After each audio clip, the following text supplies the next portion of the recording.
உனக்கு சந்தோஷம் வருதுன்னா அந்த துன்பத்தை நீ கொடு, உன் சந்தோஷம் முக்கியம்னு மனுஷன் மிருகமாக மாறுறான் இல்லையா? அந்த மிருகமான மனுஷன்கிட்ட கடவுளை பற்றி சொல்லவே முடியாது. ஏன்னா அவனுக்கு ஒரு கடவுள் சாத்தான்ற ரூபத்தில் இருக்கும். அது அவன் வணங்காமலே அவன் உள்ளே புகுந்து அவனை ஆட்டி படைச்சு ஆடுற வரைக்கும் ஆடி பாடுற வரைக்கும் பாடி ஃபைனலாக அவனை பின்னுக்கு தள்ளும். அப்போ தான் இவன் தான் வாழ்க்கை எப்படிப்பட்டதுன்றதையும் தோணும். அப்போது அந்த மாதிரி மனுஷங்களாக நம்ம மாறிடக்கூடாது. இல்லை, நமக்குன்னு ஒரு ஒழுக்கம் வேணும், நமக்கும் ஒரு கடவுள் வேணும்.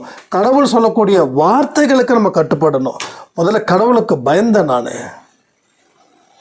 அடுத்தது கடவுளுக்கு பயப்படுறத நின்றுடுச்சு, கடவுள்கிட்ட அன்பு செலுத்த ஆரம்பித்தேன். அதுக்கப்புறம் நான் ஏதாவது தப்பு பண்ணால் அது சாயப்பாவுக்கு ரொம்ப கஷ்டத்தை கொடுக்கும், ரொம்ப வருத்தத்தை கொடுக்கும் அப்படின்னு நினச்ச நேரம் அது. அதுக்கப்புறம் தப்புகள் தவறுகள் அத்தனையுமே குறைஞ்சிது. ஸோ முடிஞ்ச அளவுக்கு சுத்தமான மனுஷனாக இருந்தால் தான் கடவுளுக்கு சந்தோஷத்தை கொடுக்கும். என் மூலமாக கடவுள் சந்தோஷமாக இருக்கணும்னு நான் நினச்சேன். அப்படி வாழ்ந்த